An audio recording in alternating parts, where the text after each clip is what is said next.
नमस्कार दोस्तों, स्वागत है आपका डायनेमिक डीके में daily news with Dinesh Kumar के। आज के वीडियो में हम बात करने वाले हैं 9 अगस्त 2020 की इंपॉर्टेंट न्यूज के बारे में। दोस्तों, आज की खबरें और वीडियो के लास्ट में कवर होने वाले मजेदार फैक्ट्स को जानने के लिए इस वीडियो को पूरा देखिएगा।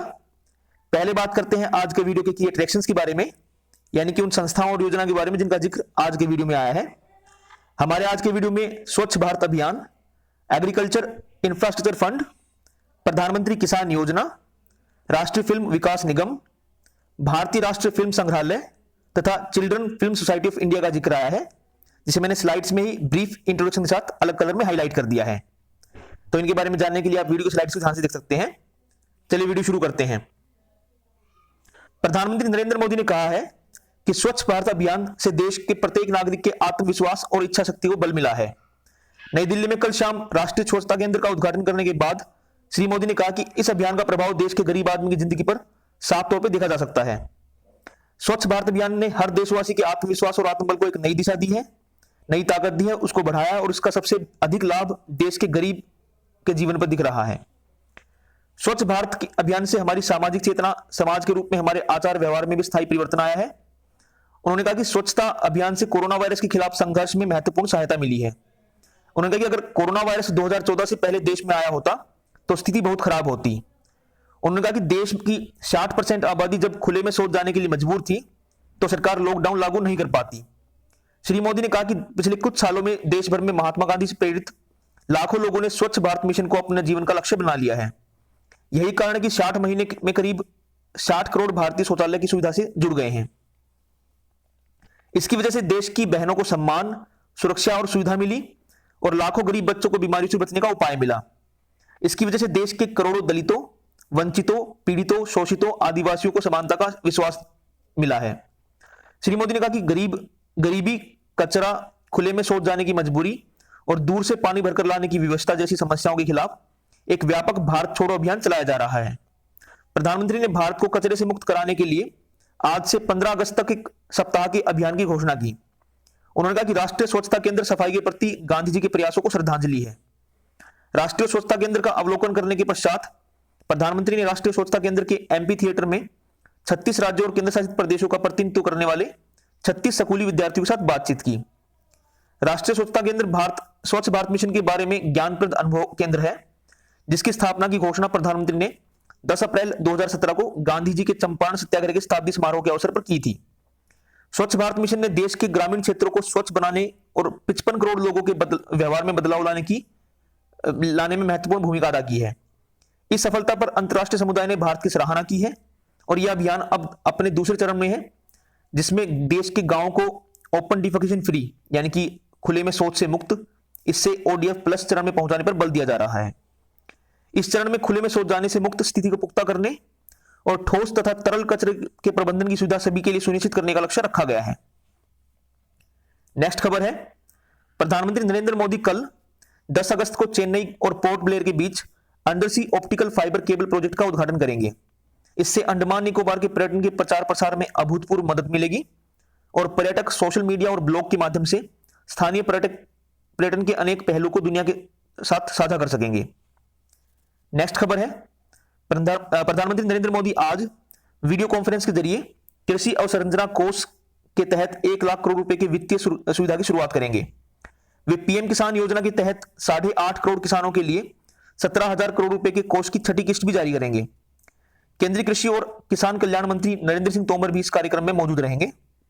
केंद्रीय मंत्रिमंडल 1 लाख करोड़ रुपए के कृषि अवसंरचना कोष के तहत वित्तीय सुविधा की इस योजना को पिछली 8 जुलाई को मंजूरी दे चुका है। यह कोष फसल कटाई के बाद प्रबंधन के आधारभूत ढांचे और कोल्ड स्टोरेज, संग्रहण केंद्रों तथा प्रोसेसिंग यूनिट जैसी सामुदायिक कृषि परिसंपत्तियों के विकास के लिए होगी। ये सुविधाएं उपलब्ध होने से किसानों को अपनी उपज की अधिक कीमत मिल सकेगी। बात करते हैं कोविड-19 पर अपडेट की। देश में कोविड इन्फेक्शन से स्वस्थ होने की जो रेट है हमारे यहाँ, वो 68.32% हो गई है। पिछले 24 घंटों के दौरान 48,900 मरीज ठीक हुए और इसके साथ ही देश में कोरोना इन्फेक्शन से ठीक होने वालों की संख्या 14,27,005 हो गई है।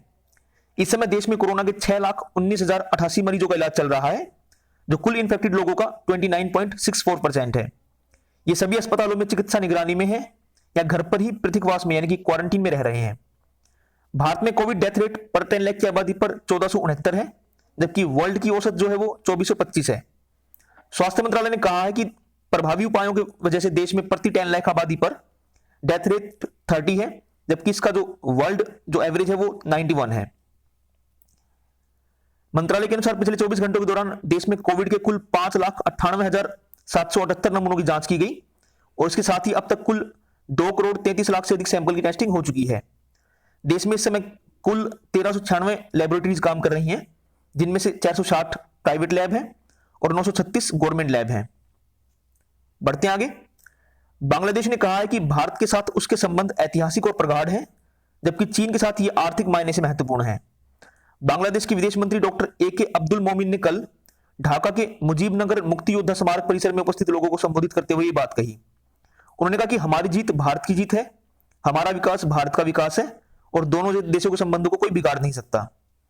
श्री मोमिन ने लोगों से कहा कि वे भारत और चीन के साथ बांग्लादेश के संबंधों की परस्पर तुलना ना करें, क्योंकि दोनों देशों के साथ संबंध अलग अलग नजरिए से महत्वपूर्ण हैं।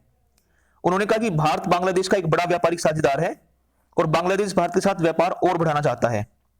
दोनों देशों ने कई महत्वपूर्ण द्विपक्षीय मुद्दों को सुलझाया है और जल बंटवारे के मामले में भी प्रगति की है। बढ़ते आगे। स्वतंत्रता दिवस समारोह के हिस्से के रूप में सूचना और प्रसारण मंत्रालय ने राष्ट्रभक्ति से संबंधित फिल्मों का ऑनलाइन उत्सव आयोजित किया है। सूचना और प्रसारण मंत्री प्रकाश जावड़ेकर ने कल एक वीडियो संदेश में कहा कि हमें स्वतंत्रता के 73 वर्षों को राष्ट्रभक्ति की फिल्मों के ऑनलाइन उत्सव के साथ मनाना चाहिए। ये जो उत्सव होगा ये इस महीने की 21 तारीख तक ऑनलाइन मनाया जा रहा है। इस फिल्मोत्सव के तहत प्रतिदिन देशभक्ति से परिपूर्ण बढ़िया फिल्में जो है वो वेबसाइट www.cinemaofindia.com पर उपलब्ध हैं। इस फिल्म उत्सव में स्वतंत्रता सेनानियों की वीरता को प्रदर्शित करने वाले भारतीय इतिहास को दर्शाया जा रहा है। इसमें हिंदी, मराठी, तेलुगु, तमिल, बांग्ला, गुजराती और मलयालम सहित विभिन्न भारतीय भाषाओं की फिल्में दिखाई जा रही हैं। ये फिल्में राष्ट्रीय फिल्म विकास निगम, भारतीय राष्ट्रीय फिल्म संग्रहालय, children film society of India और फिल्म डिवीजन की फिल्मों का समेकित संग्रह है। सर रिचर्ड एटनबरो की फिल्म गांधी के एक विशेष संस्करण का भी इसमें प्रदर्शन किया जा रहा है। दोस्तों, ये थी आज की खबरें। बात करते हैं आज स्टैटिक फैक्ट्स के बारे में। आज 9 अगस्त है। 9 अगस्त 1173 को इटली के अंदर जो पीसा की मीनार है उसका निर्माण शुरू हुआ और इसे बनने में लगभग 200 साल लगे। 9 अगस्त 1842 को वेबस्टर एसबर्टन ट्रीटी पर हस्ताक्षर किए गए, जिससे अमेरिका और कनाडा के बीच सीमा का निर्धारण हुआ और सीमा से जुड़े अनेक मुद्दों का समाधान हुआ।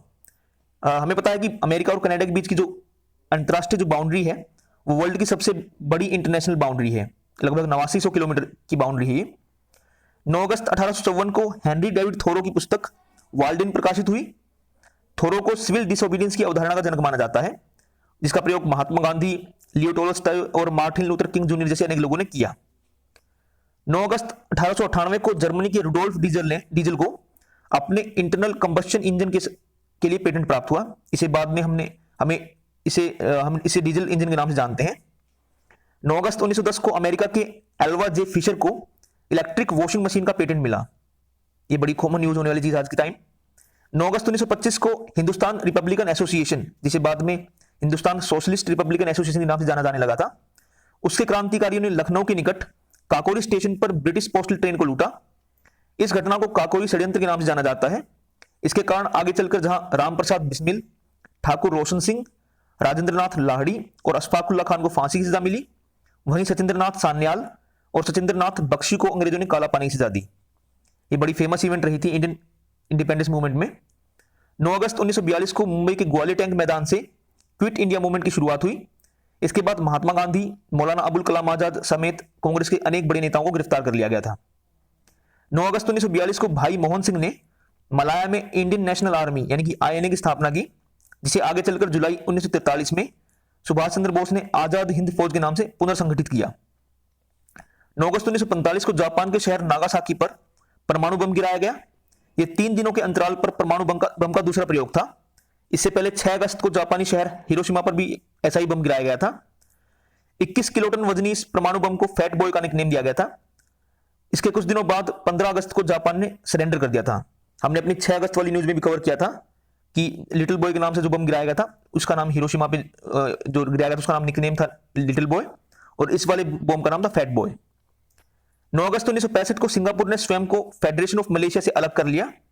इसने साल 1963 में मलेशिया एग्रीमेंट के तहत इसे ज्वाइन किया था। इसके बाद ली क्वान यू जो हैं वो इसके पहले प्रधानमंत्री बने। 9 अगस्त 1974 को अमेरिकी राष्ट्रपति रिचर्ड निक्सन ने रिजाइन कर दिया, जिसकी घोषणा उन्होंने एक दिन पहले यानी कि 8 अगस्त को की थी।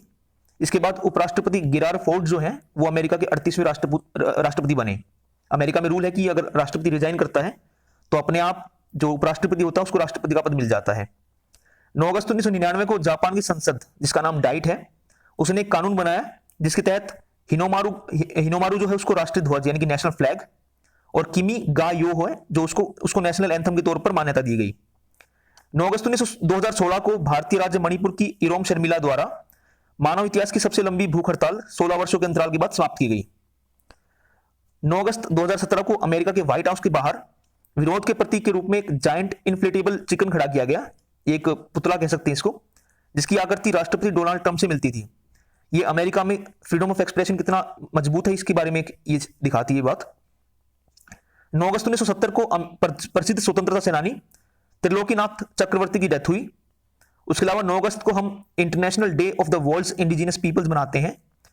यूनाइटेड नेशन जनरल असेंबली द्वारा इसे मनाने का निर्णय 23 दिसंबर 1994 को लिया गया था, और इस साल इसकी थीम है कोविड-19 एंड इंडिजिनस पीपल्स रेजिलियंस। दोस्तों ये थी आज की खबरें और स्टैटिक फैक्ट्स। मुझे उम्मीद है कि आपको वीडियो पसंद आया होगा। प्लीज लाइक द वीडियो से रिलेटेड कोई सवाल है तो आप उसको कमेंट करके पूछ सकते हैं। Subscribe to my channel, share this video with all your friends and do not forget to press the bell icon. Thank you दोस्तों, बाय।